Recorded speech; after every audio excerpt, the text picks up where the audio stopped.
I just faced the most entitled Karen ever. The worst HOA president kept using forged notices to invade my cabin without warning. And her excuse? She said, "That lodge is technically my son's inheritance." Little did she know I'd turn her power play into a presentation to rid everyone of the HOA for good. But let me start at the beginning. Before we dive in, let me know where you're listening from today.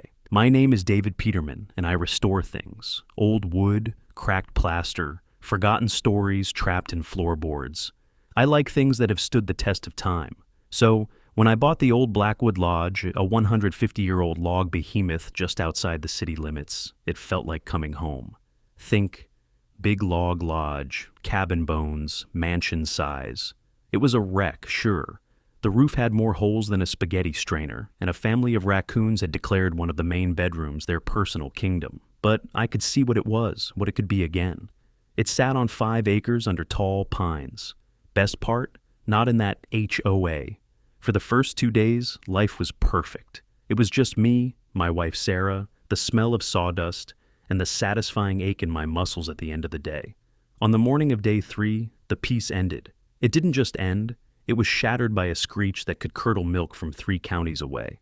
I was on the porch, carefully prying off a rotted piece of gingerbread trim, when a golf cart, the color of a bland biscuit, came tearing up my long gravel driveway. It swerved to a halt, kicking up a cloud of dust that settled on the pristine beige paint job. Behind the wheel was a woman with a haircut so sharp it looked like it could slice vegetables, and a visor pulled down so low it was a miracle she could see. This, I would soon learn, was Karen Foreman, president of the Whispering Pines HOA. She didn't get out. She just sat there. Behind her, another 2 golf carts pulled up, disgorging 4 people, 2 men and 2 women, all dressed in matching beige polo shirts and khaki pants. They looked less like a welcoming committee and more like a cult that worshipped the color taupe. I called them the board squad in my head. "David Peterman," she barked. Her voice had the warm, inviting tone of a table saw hitting a nail. I straightened up, holding the crowbar. "That's me. Can I help you?" I kept my voice calm. In my line of work, you learn patience. You can't rush a 150-year-old house, and you can't let a minor annoyance get under your skin. She finally hopped out of the cart, her movements jerky and aggressive. She marched to the edge of my porch and stopped, 1 step short, like the wood might give her a disease. She jabbed a finger, tipped with a blood-red nail, straight at the lodge. "You can't do this!" she shrieked. I glanced back at the house, then at the crowbar in my hand. "Do what? Fix this rotting piece of trim? I'm pretty sure I can. I've got the tools and everything." A small smile played on my lips. Sarcasm is my first line of defense. It's friendlier than a crowbar. "This!" she screeched again, waving her hand vaguely at the entire 5-acre property. "This construction, this eyesore, you are in violation of 3 different covenants before you've even hammered a single nail correctly." Sarah came to the doorway behind me, wiping her hands on a rag. Her face was a mask of confusion. "Honey, who is this?" "Neighborhood welcome wagon," I said. "No casserole." I turned my attention back to Karen. "Ma'am, county map shows I'm outside your HOA. Always have been." Her face, already tight with fury, seemed to shrink in on itself. Her eyes bugged out. "That's where you're wrong," she spat. "This property falls under a legacy clause. It's an ancestral plot of the Whispering Pines development. My great-uncle owned this land." And then she dropped the line that I would never forget, the line that started it all. She puffed out her chest, and with all the righteous fury of a queen whose castle had been invaded by peasants, she screamed, "That lodge is my son's inheritance." I blinked. Sarah blinked. Even the birds in the nearby pine trees seemed to go silent. I looked at the crumbling porch, the peeling paint, the raccoon-sized hole in the eaves. "Your son's inheritance?" I asked, my voice dangerously calm. "Lady, if this is what you're leaving your kid, you must really hate him." The beige squad behind her gasped in unison, a perfectly synchronized intake of horrified breath. Karen's face went from red to a shade of purple I'd previously only seen on eggplants. "How dare you!" she hissed. "This is a historically significant building." "I agree," I said, nodding.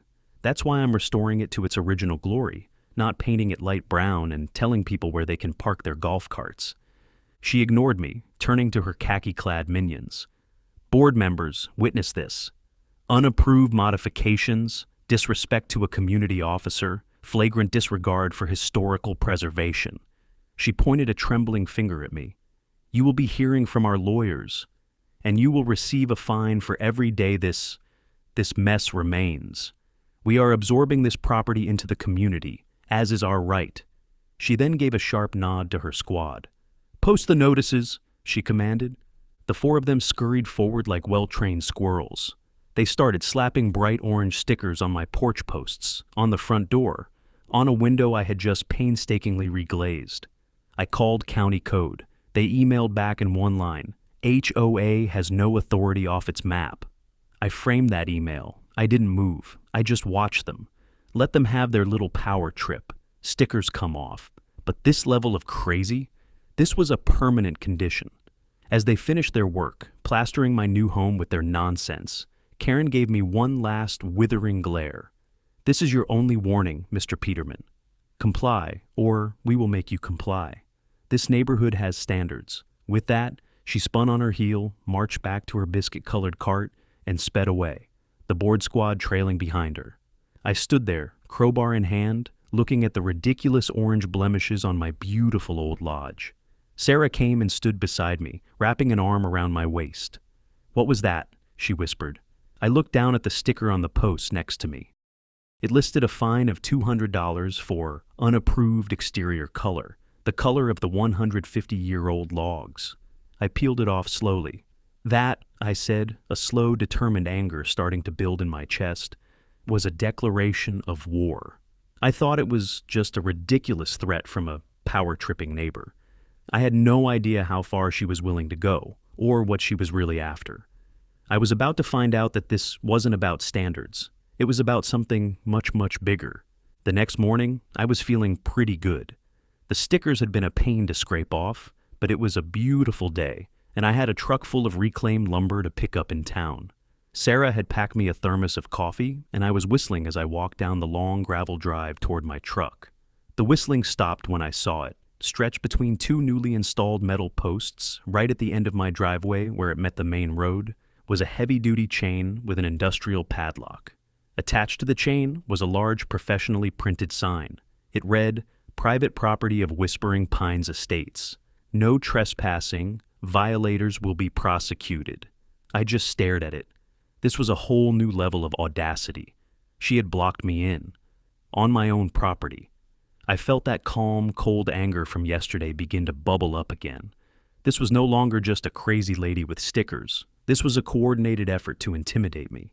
The question of what matters more, peace or justice, was starting to get a very clear answer in my head.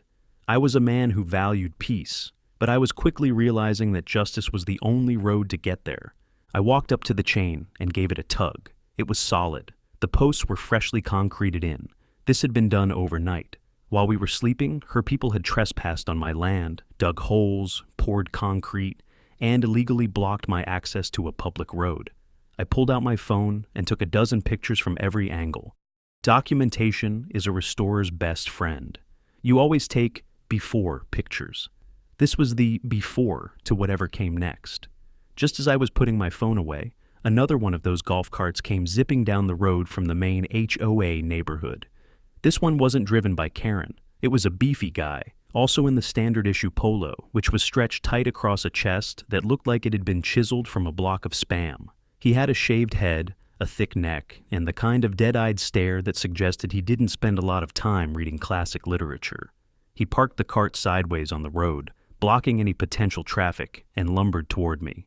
"Can't you read the sign, pal?" he grunted. His voice sounded like gravel in a blender. "I can," I said, keeping my tone light. "It's full of spelling errors, but I get the gist. The problem is, the sign is on my property, and this chain is blocking my driveway. So, I'm going to need you to unlock it." He chuckled, a short, humorless sound. "Not gonna happen. This is community property now. President Foreman's orders. You want to leave, you gotta fill out a vehicle access request form. There's a 72-hour processing period." I couldn't help but laugh. It was just so absurd. A vehicle access request form to leave my own house? You're kidding me, right? His face didn't change. Do I look like I'm kidding? No, I admitted. You look 2 steps short of helpful, but I figured I'd ask anyway. That got a reaction. His eyes narrowed. He took a step closer, puffing out his chest. He was trying to intimidate me. It was the oldest trick in the bully's handbook. You got a real smart mouth on you, he growled. You should watch that. People get hurt having a mouth like that. And people get arrested for unlawful imprisonment and trespassing, I shot back. Which is what you're doing right now? So here's the deal. You're going to take down this chain, or I'm going to call the sheriff and have you removed for trespassing. You do that, he sneered. The sheriff knows us. He knows President Foreman. Who do you think he's going to believe? Some nobody who just moved in, or the president of the most prestigious community in the county? He was probably right, at least about the initial response. Karen had likely been in charge for years, building relationships, donating to the right charities, making sure the local authorities saw her as a pillar of the community, not the petty tyrant she was. I needed more than just my word against hers. I needed proof. Cold, hard, undeniable proof. I took a deliberate step back, raising my hands in a gesture of mock surrender. Okay. You win. I'll go find that form. He smirked, a look of smug victory on his face. As I turned to walk back toward the house, I surreptitiously angled my phone, which was still in my hand, and hit the record button. I needed this whole interaction on video. I walked about 10 feet, then turned back as if I'd forgotten something. Just one more thing, I said, my voice casual. My wife has a doctor's appointment this afternoon, a serious one. I really need to be able to get her there. It was a lie, of course, but a necessary one to test his limits. The big guy just shrugged. Should have thought of that before you violated the covenants. Not my problem. So you're saying you're going to physically prevent me from taking my sick wife to the doctor? I asked, making sure my voice was clear and loud for the phone's microphone. He took a step toward me, jabbing a thick finger in my direction. I'm saying you're not going anywhere. This driveway is locked down by the HOA. I decided to push it. I took a step toward the chain, reaching out as if to try and unlock it myself. That's when he made his big mistake. He lunged forward and shoved me hard in the chest. It wasn't a gentle push. It was a full-body shove designed to send a message. I stumbled back a few steps, catching my balance. I didn't fall, but it was close.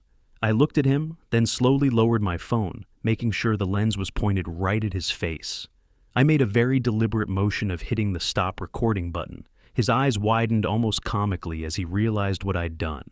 I auto-backed the clip to cloud and hard drive. No, oops, it's gone, later. The smug confidence drained from his face, replaced by a flicker of panic. You're filming me? He stammered. Every second, I said, my voice now devoid of any humor.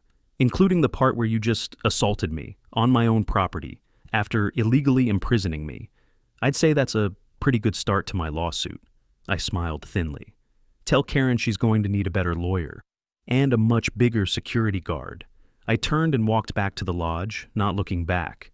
The first thing I did was call a company to install a full set of high-definition security cameras covering every inch of my property line.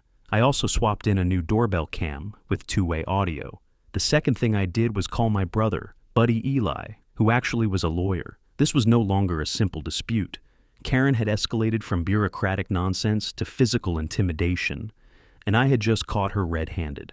The game had changed, and I knew her next move would be even more desperate. A few days after the incident with the chain and the shove, which I now lovingly referred to as the driveway lockdown, things got quiet, too quiet. The chain was gone the next morning, long before the sheriff's deputy I'd called made his slow, reluctant trip out to take a report. Patrol writes reports, investigations go to a different unit. I needed more than a clipboard. The security cameras were up and running, their little red lights blinking reassuringly in the dark. I sent the video of the shove to Buddy Eli, who cackled with glee and started drafting letters that contained words like tortious interference and assault and battery. I half expected a swarm of golf carts to descend upon the lodge, but there was nothing, just an eerie silence from the direction of Whispering Pines. It was the calm before the storm, and I knew it. Karen wasn't the type to give up. She was the type to retreat, regroup, and come back with a bigger cannon. The cannonball arrived on a Friday afternoon, delivered by a bewildered-looking courier who seemed terrified to step onto my porch. He handed me a thick envelope and practically sprinted back to his van. Inside was a stack of legal documents that looked very official and very scary. On top was a sheet with big, bold letters, LISPENDENS. Now, I'm a restorer, not a lawyer, but I know a few things. Ellis Pendens is a nasty piece of business. Buddy Eli explained it to me once in simple terms. It's a public notice filed with the county that says, "Hey everyone, there's a lawsuit involving this piece of property." It acts like a giant anchor, making it impossible to sell or refinance the property until the lawsuit is settled. It's a legal cloud, and Karen had just parked a Thunderhead right over my lodge. According to the document, the Whispering Pines HOA was suing me, claiming an ownership interest based on that ancestral plot nonsense she'd screamed about. My heart sank a little. This was serious. A lawsuit, even a frivolous one, could tie me up in court for years, draining my savings and halting the restoration. This was her goal, to bleed me dry until I gave up and sold the lodge to her for pennies on the dollar. Sarah saw the look on my face and came over, wrapping her arms around me. "What is it?" she asked, her voice tight with worry. "It's round 3, I said, handing her the papers. "She's filed a lawsuit." But as I looked through the paperwork, something felt off. I've dealt with county permits my whole life. I know what official filings look like. The stamp from the county clerk's office looked weird. Wrong font, wrong seal, wrong ink, like a costume trying too hard. A little alarm bell went off in my head. I went to my workshop and pulled out an old building permit from a previous job. I held it next to Karen's document. The stamps were definitely different. I felt a surge of adrenaline. She couldn't be that stupid, could she, to forge a legal document? The next morning, I decided to drive into town to pick up supplies. As I pulled up to the end of the driveway, I saw it. Plastered on one of the new camera poles was a gigantic blood-red sticker. It was bigger and angrier than the orange ones from before. In huge block letters, it screamed, "Stop work order." Below that, in slightly smaller but no less threatening print, it cited a dozen bogus county codes and declared all construction on the property illegal pending a full review by the Whispering Pines Architectural Review Committee. I got out of my truck and just stared at it. This was a classic bully tactic. Overwhelm them with official-looking paper, hoping they'll be too scared to question it. But I wasn't scared anymore. I was furious. How far would her fakery go? I peeled the giant sticker off the pole, folded it carefully, and put it in my truck. Then I drove straight to the county courthouse, not the hardware store. I walked into the clerk of court's office, took a number, and waited. When my turn came, I walked up to the counter and handed the clerk the Ellis Pendens document. "Hi there," I said with a friendly smile. "I just received this, and I was hoping you could verify the filing for me. The case number is right here."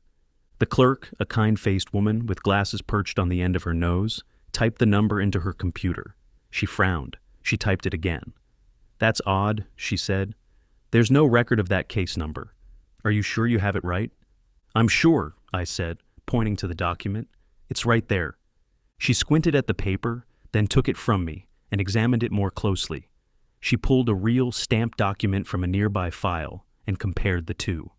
A moment later, her eyes widened. "Oh my," she whispered. She looked up at me, her expression a mixture of shock and concern. "Mr. Peterman, this is not one of our filings. The stamp is a forgery. This document has never been officially recorded with this office." A slow, cold smile spread across my face. Bingo. "Would you be willing to put that in a signed, notarized letter for me?" I asked. "I most certainly will," she said, her voice firm, "and I'll be making a copy of this for the district attorney's office. Forgery of a legal document is a felony." I walked out of that courthouse feeling 10 feet tall. Karen hadn't just overplayed her hand. She had laid down a completely fake one. She had committed a serious crime, and I had the proof. The stop work order was obviously just as fake. She was trying to scare me with ghosts and shadows, but I had just walked into the light. I now knew for certain that I wasn't dealing with a simple HOA dispute. I was dealing with a criminal, and that meant the rules of engagement had changed completely. I was no longer just defending my home. I was building a case, and I knew her desperation would soon make her do something even more reckless. The confirmation that Karen was forging legal documents was a game changer. It moved our little neighborhood squabble into a whole different league. This wasn't about paint color anymore. It was about felony charges. I felt a grim satisfaction, but also a new sense of unease. A person willing to commit fraud is a person who feels cornered, and a cornered animal is the most dangerous kind. I doubled down on security, making sure the cameras were recording high-quality video and audio, and that the motion-activated floodlights were working perfectly. I started doing a walk around of the property every night before locking up, just to make sure nothing was out of place. Sarah thought I was being paranoid, but my gut told me Karen's next move wouldn't involve paper. My gut was right. It happened about a week later. I was working in the main lodge room, carefully restoring the massive central fireplace. It was late, almost midnight. Sarah was already asleep upstairs. The only sounds were the crackle of the small fire I had going for warmth, and the gentle scrape of my trowel against stone. Suddenly, I heard a noise from the floor above, in the wing of the house I hadn't started on yet. It was a faint but distinct creak of a floorboard. It wasn't the old house settling. I knew all its groans and sighs like they were my own. This was a different sound, a human sound. I froze, every muscle in my body tensing. I quietly put down my trowel and picked up the heaviest tool I had nearby, a long, solid steel pry bar. I moved silently through the darkened lodge, my moccasins making no sound on the dusty floors. As I neared the base of the back staircase, I smelled it. Smoke. Not the pleasant woodsy smell from the fireplace. This was an acrid chemical smell. The smell of something burning that shouldn't be. My heart started hammering against my ribs. I crept up the stairs, the pry bar held ready. The smell grew stronger. It was coming from the room that was going to be our master bedroom. The door was slightly ajar. I could see a faint, flickering orange glow from within. I took a deep breath, kicked the door open, and rushed in, ready for a fight. The room was empty, but in the corner, a small pile of oily rags was smoldering, placed deliberately against a pile of wood shavings and sawdust. The fire was small, just starting to lick its way up the wall studs. On the floor next to it was a book of matches from a local gas station. I dropped it in a zip bag with gloves on. But that wasn't the worst of it. As my eyes adjusted to the flickering light, I saw something else. I was standing on a massive, hand-hewn floor joist, one of the original support beams for the entire second story. Right in the middle of the beam, there was a fresh cut, a deep V-shaped notch, clearly made with a handsaw. It went almost halfway through the 12-inch thick piece of timber. It was a deliberate act of sabotage. The cut was placed perfectly to weaken the beam at its most critical point. Over time, with the weight of furniture and people above it, the beam would have cracked and failed. The entire floor could have collapsed. They hadn't just tried to start a fire, they had set a booby trap, a potentially lethal one. Adrenaline surged through me, cold and sharp. My first thought was Sarah. I raced out of the room, not even bothering to put out the small fire yet. I ran to our temporary bedroom at the other end of the house. "Sarah, wake up! We have to get out now." She was groggy, confused, but she saw the look in my eyes and didn't argue. This was the one thing we had practiced. My work sites could be dangerous, so we had a fire drill, an emergency plan. We had a meeting spot, the big oak tree at the edge of the woods. I grabbed her arm and pulled her toward the main staircase, away from the smoke. "What is it? What's happening?" she asked, her voice shaking. "Small fire," I said, trying to keep my voice as steady as possible. "Someone said it. We're getting out, and we're calling 911. Go, I'm right behind you." I watched her clear the front steps before I grabbed the extinguisher. Once she was safely outside and heading for the tree, phone in hand, I grabbed the big fire extinguisher I kept by the front door and ran back upstairs. The fire was still small. The rags were smoldering more than burning. A few blasts from the extinguisher, and it was out, leaving a cloud of chemical dust and a foul smell. I stood there in the dark, my chest heaving, listening to the distant sound of sirens. I looked at the scorched wall and the vicious cut in the floor joist. This was attempted arson. This was a whole new level of crazy that I couldn't have imagined. Karen, or someone she hired, had broken into my home, tried to burn it down, and set a trap that could have killed us. The fire department and the sheriff's deputies arrived. They took pictures, wrote reports, and asked questions. I showed them the notched joist, the pile of rags, the book of matches. They were professional, but I could see in their eyes they thought it was just a random act of vandalism. I told them about Karen, the harassment, the fake documents. The lead deputy just nodded patiently and said, "We'll look into it, Mr. Peterman." I knew what that meant. Without a video of someone literally lighting the match, it was my word against hers. They had no proof, but I did. The motion sensor on the camera covering that side of the house had been triggered. The footage was grainy, it was dark, and the person was wearing a hoodie and a mask. But I had a video of someone sneaking onto my property and entering the house right before the fire started. It wasn't enough to convict, but it was enough for me. It was proof that this was a deliberate attack. After the emergency crews left, Sarah and I stood on the porch, wrapped in blankets. The adrenaline had worn off, leaving us both shaking. She was crying softly. "David," she said, her voice trembling, "maybe we should just sell. This isn't worth it. She's dangerous." I pulled her closer. I looked at our beautiful wounded old lodge, standing dark and silent against the starry sky. Selling would mean letting her win. It would mean letting a bully and a criminal streak destroy our dream. It would mean she could do this to someone else. "No," I said, my voice quiet but hard as steel. I looked over at Sarah, forcing a small, grim smile. Besides, where's the fun in that? Looks like the house has a little fire damage. Good thing I know a guy who's great at restoration. She managed a weak laugh through her tears. In that moment, something inside me shifted. The witty comebacks, the petty satisfaction of catching them in a lie, that was all over. This was no longer a game. This was a fight for my home, for my safety, and for the simple right to be left alone. I was done reacting. The morning after the fire, the fear had been replaced by a cold, hard resolve. I had the video of the masked figure, the deputy's report, and the physical evidence of the sabotage. But I knew it still wasn't enough. It was circumstantial. I needed more. I needed to dismantle Karen's little empire of fear, piece by piece. And I decided to start with something small, something petty, something that would send a clear message. I'm not scared, and I'm not going anywhere. My next-door neighbor, Tom, lived on the edge of the official Whispering Pines development. He was a retired mechanic in his late 60s with a sharp wit and a deep-seated hatred for the HOA. He'd been forced to join when he bought his house 30 years ago. He'd stop by a few times to admire my work on the lodge and complain about the latest HOA newsletter. He was my kind of people. I walked over to his place later that morning. He was in his garage tinkering with a vintage motorcycle. "Tom," I said, getting straight to the point, "I need your help with a community beautification project." He wiped his greasy hands on a rag and grinned. "Does this project involve making Karen Foreman's life more difficult?" "That's the general idea," I confirmed. His grin widened. "I'm in." "What are we doing?" I pointed down the road to the big, obnoxious, private property of Whispering Pines Estates, signs that Karen had installed not just at my driveway, but at every entrance to the neighborhood, including the public road that led past Tom's house. "Those signs," I said, "are illegally placed on the public right-of-way.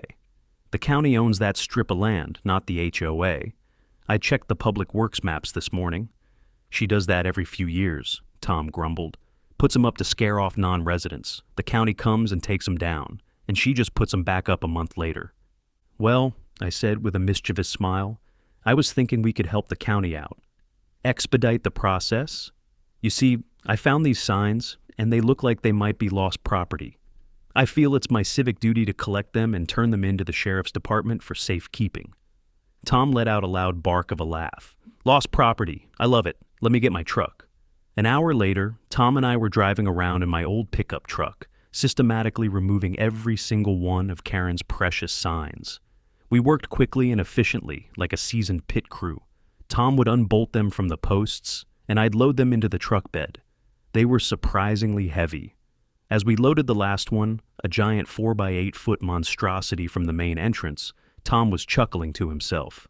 "You know," he said, heaving it into the truck, "this is the most fun I've had since they tried to find me for my garden gnome." "They find you for a garden gnome?" I asked, incredulous. "Oh yeah, $200. Unapproved lawn ornamentation." I told them he was a religious icon. They didn't know what to do with that. The fine mysteriously disappeared. We piled about a dozen signs into the back of my truck. It was a glorious sight. We drove them straight to the county sheriff's office. We walked into the reception area, and I went up to the deputy at the front desk. "Excuse me, officer," I said with my most helpful, concerned citizen voice. "My friend and I found a whole bunch of lost property scattered along the public roads. We gathered it all up and wanted to turn it in so the rightful owner can claim it." The deputy looked at me, then looked past me through the window at the mountain of official-looking HOA signs piled in my truck. I blinked. He looked back at me. A slow smile spread across his face. He knew exactly what was going on. "Lost property, you say?" he said, trying and failing to keep a straight face. "Well, that's very civic-minded of you gentlemen. We'll tag it and hold it here in our evidence locker.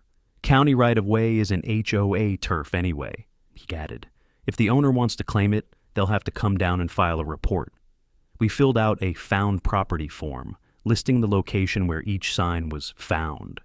I knew Karen would never dare come to the sheriff's office to claim signs she had placed illegally. The signs were gone for good. As Tom and I were walking back to the truck, he clapped me on the shoulder. "That was brilliant, David. Absolutely brilliant." Then he got a more serious look on his face. "Be careful, though," he warned. "You're poking the bear. She's not going to like this." "I'm counting on it," I said. Then Tom said something that made a light bulb go on in my head. "You know, the whole reason she's so obsessed with your property is because of the original boundary lines.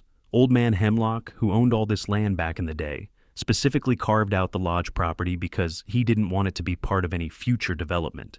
Karen's always been furious about it. She thinks it should all be hers, original boundary lines, ancestral plot. The pieces started clicking together. Karen's claim wasn't just a random fantasy. It was a twisted version of the truth. She knew the lodge was supposed to be separate, and that's exactly why she was so desperate to get it back. She wasn't correcting a mistake. She was trying to rewrite history. "Tom," I said slowly, "where would I find the original survey maps for this whole area?" He thought for a moment. "The county records office should have the master plat. But for the really old stuff, you might have to go to the county surveyor. He's a crusty old guy named Miller. Knows this land better than anyone." A plan began to form in my mind. A real plan. Karen was fighting me with lies and forgeries. I was going to fight her with something much more powerful. The truth, etched in ink on a 100-year-old map. The Battle of the Signs was a small, satisfying victory, but the war for the lodge was about to be decided by a single, undeniable line. The conversation with Tom about the original property lines lit a fire under me. Karen's entire argument, her whole campaign of harassment, was built on the lie that my lodge was supposed to be part of her little kingdom. If I could prove, definitively and publicly, that it was never meant to be included, her entire case would crumble. The next day, I made an appointment with Mr. Miller, the county surveyor. Tom was right. He was a crusty old guy with a face like a road map of the county he oversaw and hands stained with the ink of 1,000 maps. His office was a dusty, wonderful time capsule filled with rolled-up blueprints, antique surveying equipment, and the smell of old paper. I explained my situation, leaving out the parts about the arson and assault for now, and just focused on the property dispute. "Ah, the old Blackwood Lodge," he said, his eyes lighting up with recognition. "Haven't had anyone ask about that parcel in years. A beautiful piece of property, and a cantankerous one, legally speaking." He shuffled over to a massive flat file cabinet, pulled open a wide, shallow drawer, and began carefully leafing through huge, hand-drawn linen maps.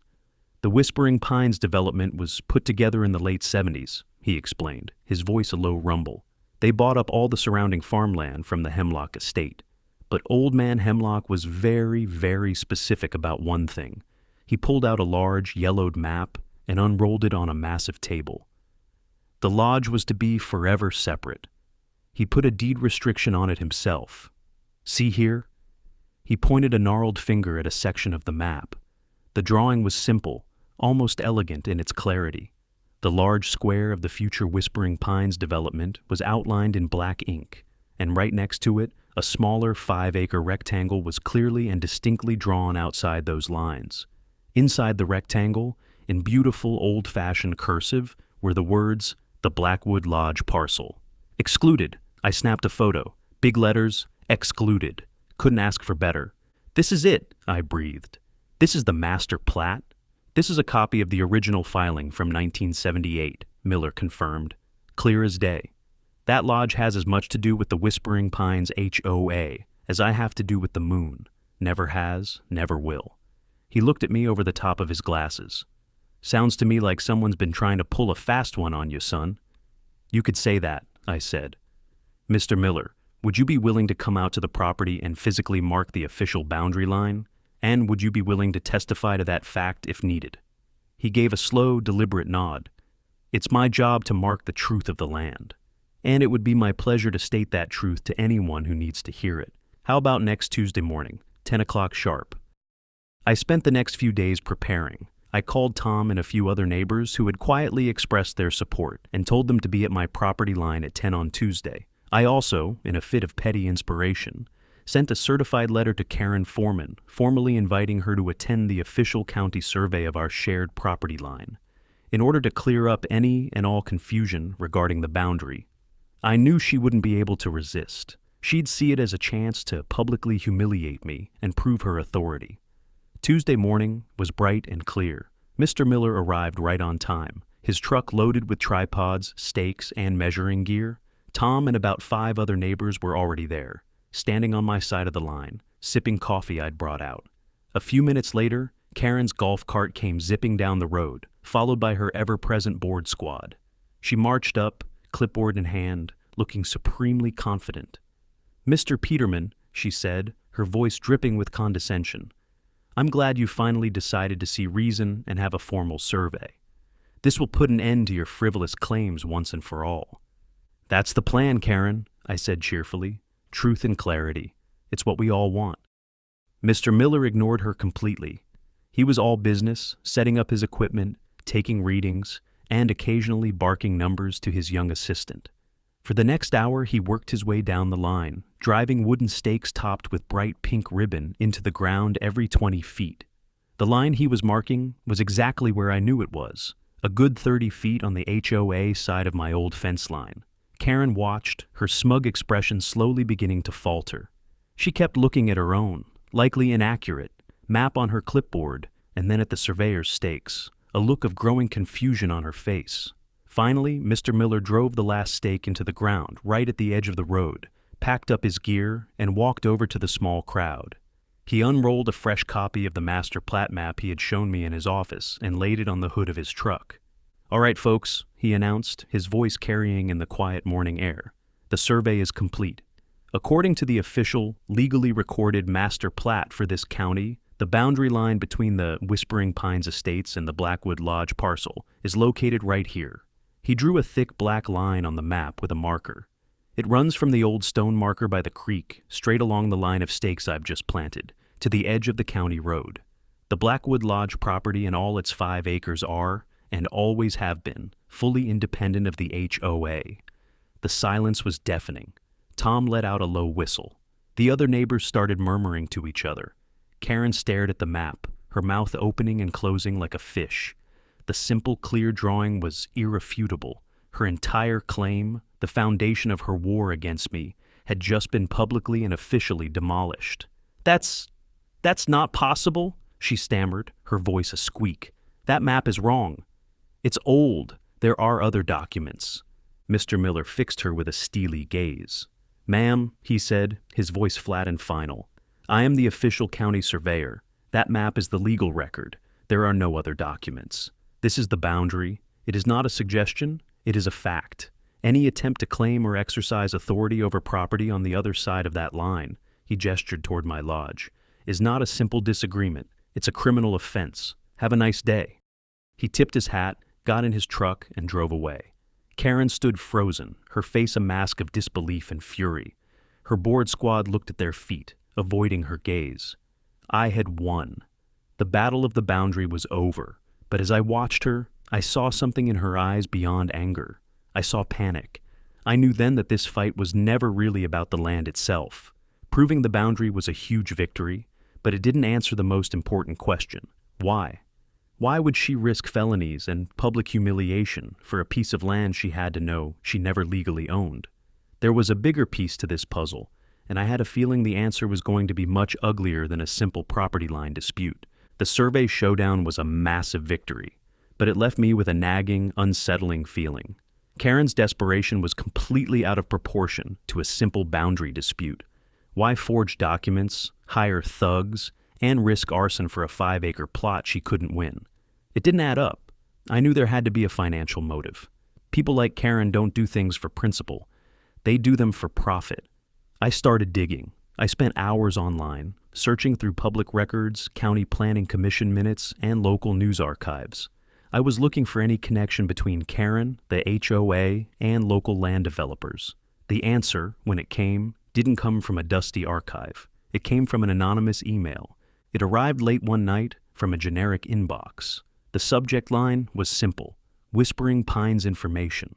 The body of the email was short and to the point. I was on the HOA board for 6 years. I resigned because I could not stand Karen Foreman's corruption. Header data showed it came from the board's shared laptop. She is a liar and a thief. You are right about her. Look into her dealings with the Oak Ridge Development Group. She's been hiding it from the homeowners for over a year. Attached is all the proof you need. Good luck. My hands were trembling slightly as I clicked on the attached file. It was a password-protected zip. A minute later, the password arrived. Beige. I chuckled grimly. Of course, the password was beige. I typed it in, and the file opened. It was a treasure trove. There were scanned copies of secret meeting minutes, private financial statements, and a long chain of emails between Karen Foreman and a vice president at Oak Ridge Development. I opened the email chain first. My blood ran cold as I read. Oak Ridge was a massive, aggressive developer known for buying up land and building sprawling, high-density housing complexes. They had been trying to buy Whispering Pines for years, to demolish it and build a massive new development. The homeowners had always voted it down, wanting to preserve their neighborhood. But Karen had found a back door. She had been secretly negotiating with Oak Ridge for months. The emails laid it all out in sickening detail. She had signed what's called an option contract. It's basically a deal where a developer pays a person to lock in the right to buy a property later at a set price. Oak Ridge had paid Karen a hefty non-refundable deposit directly, not to the HOA, but the real prize was the final payout. I scrolled down to the last email and found the attached contract. I read it 3 times to make sure I wasn't misunderstanding. Oak Ridge Development Group would pay the Whispering Pines HOA a handsome sum for their land, but they would also pay a separate massive facilitation fee of $2 million directly to Karen Foreman. It was a bribe, plain and simple. She was selling out her entire neighborhood for a personal fortune. But there was one huge catch, a single clause in the contract that made everything suddenly make perfect, horrifying sense. The entire deal, including Karen's $2 million payout, was contingent on the sale, including the entire original Hemlock estate. The developer's plans required the full footprint. Their architectural drawings, which were also attached, showed a new 6-lane access road cutting directly through the spot where my lodge was standing. The contract had an expiration date, which was just a few weeks away. If Karen couldn't deliver the complete parcel, including my 5 acres by that date, the deal was off. Oak Ridge would walk away, and she would lose her $2 million payday. Suddenly, all of her insane actions became crystal clear. The forged Ellis pendants was to scare me into selling cheap. The chain and the goon were to make my life impossible. The arson attempt was a desperate last-ditch effort to destroy the lodge, condemn the property, and force a sale. She wasn't trying to absorb my land into her HOA out of pride or principle. She was trying to seize it, to steal it, so she could flip it to a developer and walk away a millionaire. She was willing to risk felonies, to endanger my life and Sarah's for a secret lottery ticket. My lodge was the final number she needed to cash in. I felt a surge of pure, unadulterated rage. This woman hadn't just harassed me. She had betrayed every single one of her neighbors, the people who trusted her, who voted for her. She was selling their homes out from under them while lining her own pockets. Sarah came into the room, awakened by my pacing. "David, what is it? You look like you've seen a ghost." I pointed to the computer screen. "Worse," I said, my voice shaking with anger. I've seen the devil's playbook. I explained everything I had found, the secret deal, the bribe, the clause about my lodge. She sat down heavily in a chair, her face pale. All of this was for money? It was always for money, I said. There could be no peace living next to a person like that. Justice was the only option left on the table, not just for me anymore, but for everyone in Whispering Pines. They deserved to know who their president really was. I now had the ultimate weapon, the truth. I had the official survey, the forged documents, the video of the assault, and now, the smoking gun of her secret contract. The annual HOA meeting was in 2 weeks. It was typically a sleepy affair where they discussed the budget for petunias. This year, I decided, it was going to be different. It was going to be a trial, and I was going to be the prosecution. With the final damning piece of evidence in my hands, the next 2 weeks were a blur of methodical preparation. The rage was still there, a hot coal in my gut, but I channeled it into a cold, precise strategy. This was no longer just about defending myself. It was about liberating a neighborhood, and I decided to have a little fun with it. My petty streak, which had been simmering on the back burner, was about to be served up as the main course. My first move was to fight her paper with paper. I set up a simple, one-page website. The URL was whisperingpinestruth.com. At the top, in big bold letters, it said, "Know your HOA president." Below that, I started posting evidence. I scanned and uploaded the fake Elise pendants with a giant red forged stamp photoshopped across it. Next to it, I posted the notarized letter from the county clerk confirming it was a fraudulent document. I posted the dozens of bogus violation notices she had sent me, with links to the actual county codes showing they were nonsense. I didn't add any commentary. I just let the documents speak for themselves. Then, I printed out 100 flyers with the website address, and, with Tom's help, we did a late-night leaflet drop, putting one in every neighbor's mailbox. The effect was immediate. The neighborhood's online forum, which was usually just arguments about lawn care, exploded. People were confused, then angry. The seeds of doubt were planted. Karen, of course, went ballistic. The next day she showed up at my front door, waving one of the flyers, her face contorted in a mask of rage. This was where my new doorbell camera came in handy.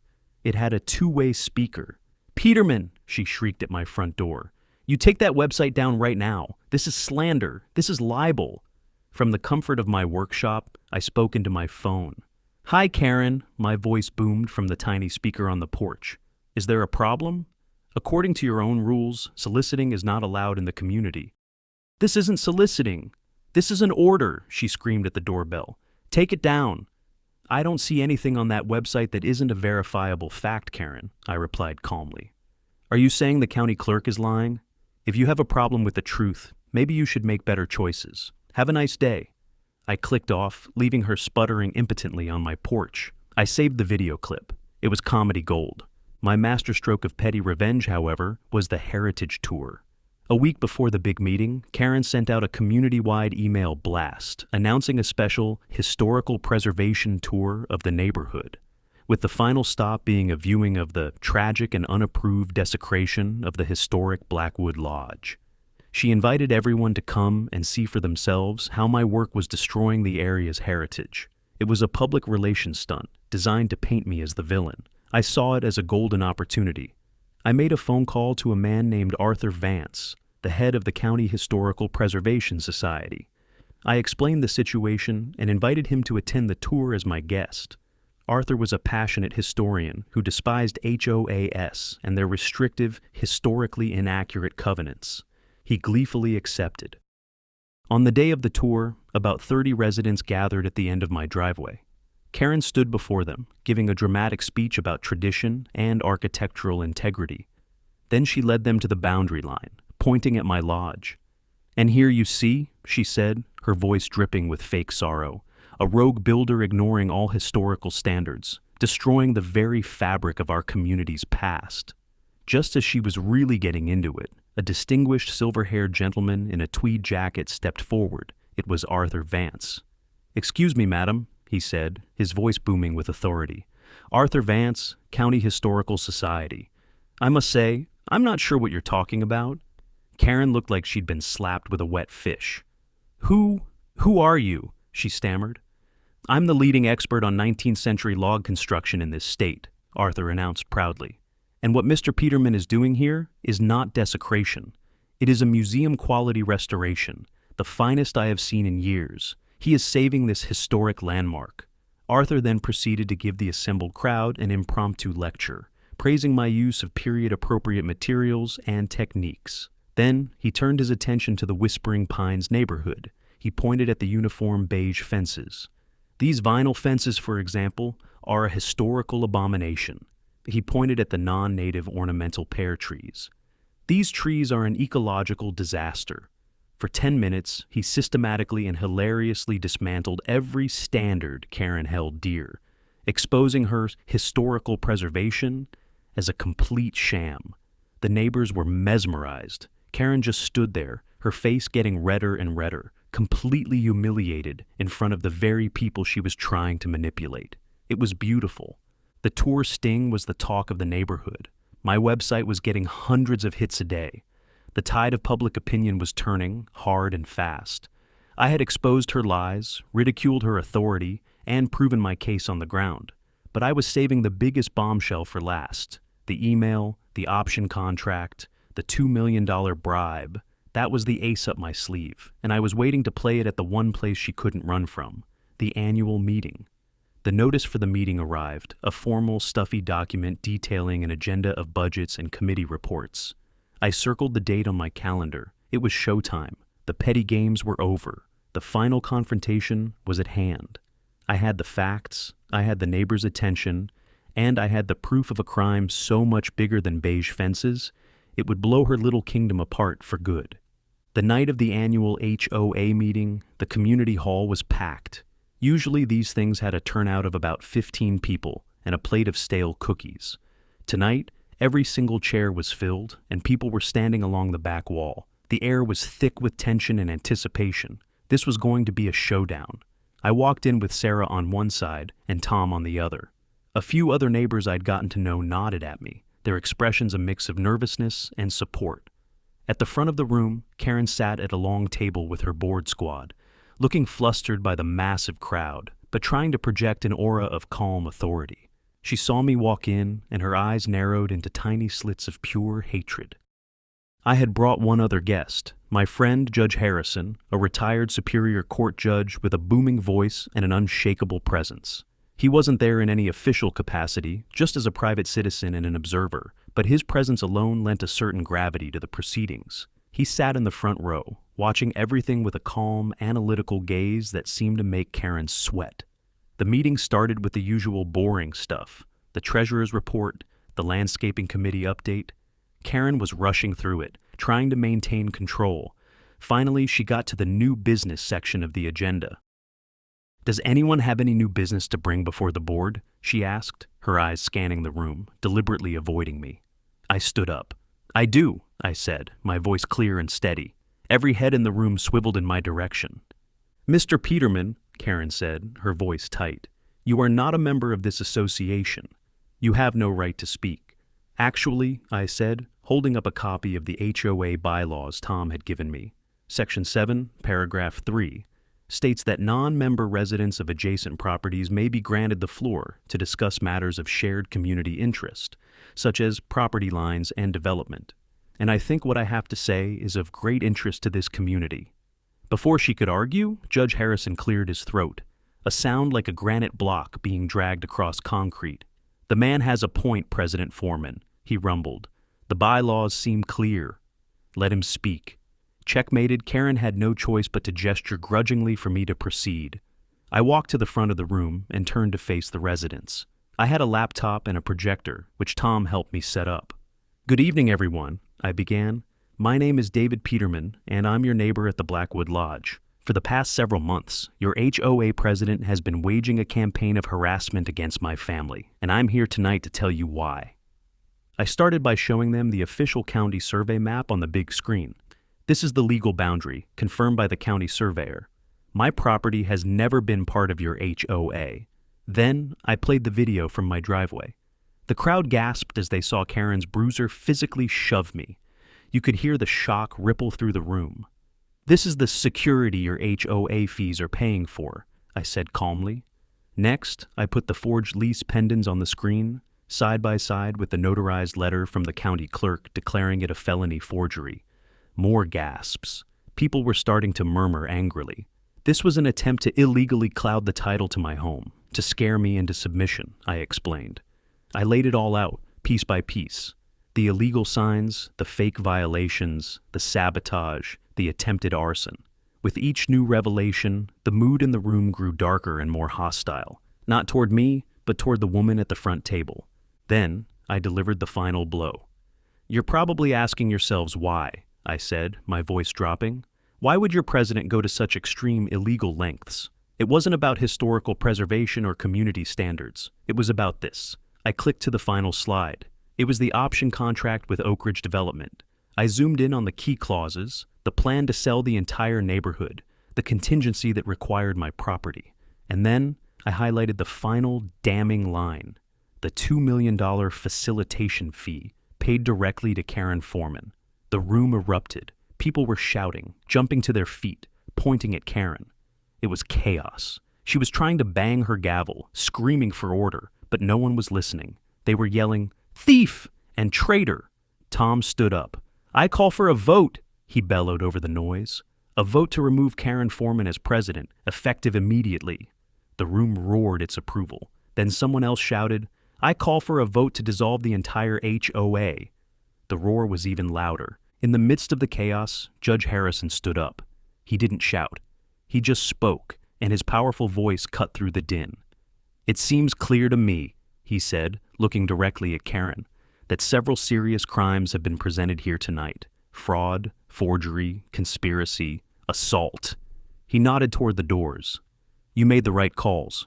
You asked a deputy to wait outside. I think he should come in now." As if on cue, the back doors of the hall opened, and 2 uniformed sheriff's deputies walked in. The room fell silent. One of the deputies walked right up to the front table. He looked at Karen, whose face had gone a ghastly pale white. "Ma'am," he said, his voice polite but firm, "we need you to come with us. We have a few questions for you down at the station." The residents parted like the Red Sea as the deputies escorted a stunned, silent Karen Foreman out of the building. The vote was held. It was unanimous. The Whispering Pines Homeowners Association was officially dissolved. A court-appointed receiver filed the termination with the county, closed the bank accounts, and posted the notice. HOA dissolved, effective immediately. The reign of the tyrant was over.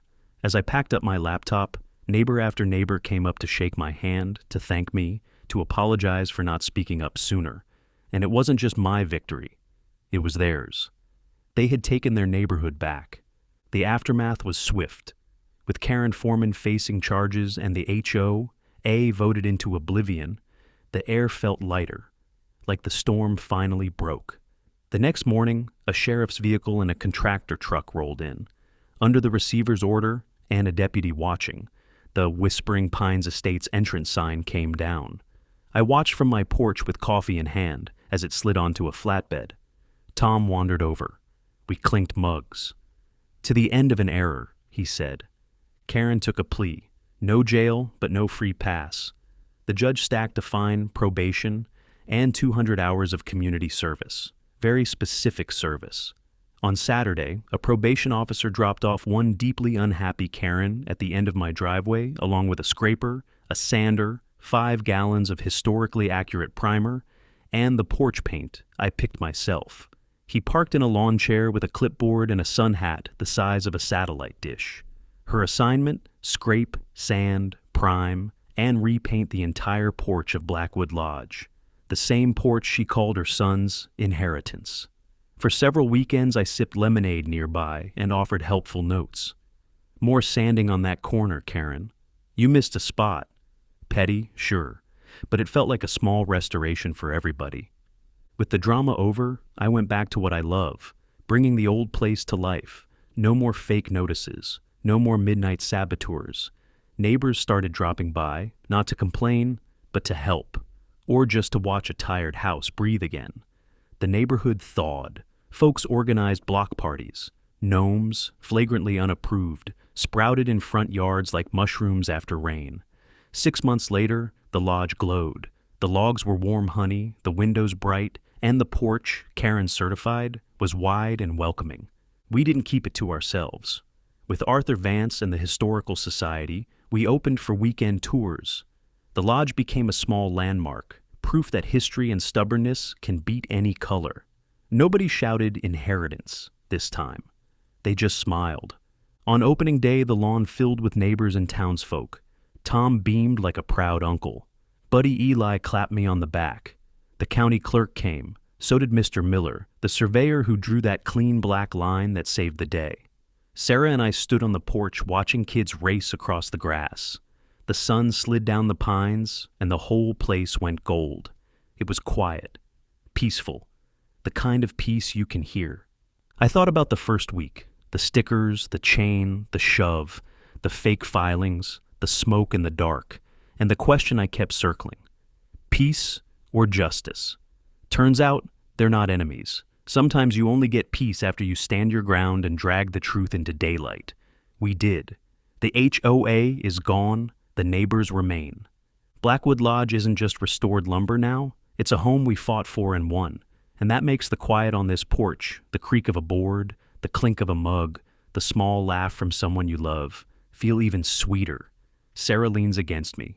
People line up for the last tour. The lights in the windows come on, warm and steady. History holds, justice holds, peace follows.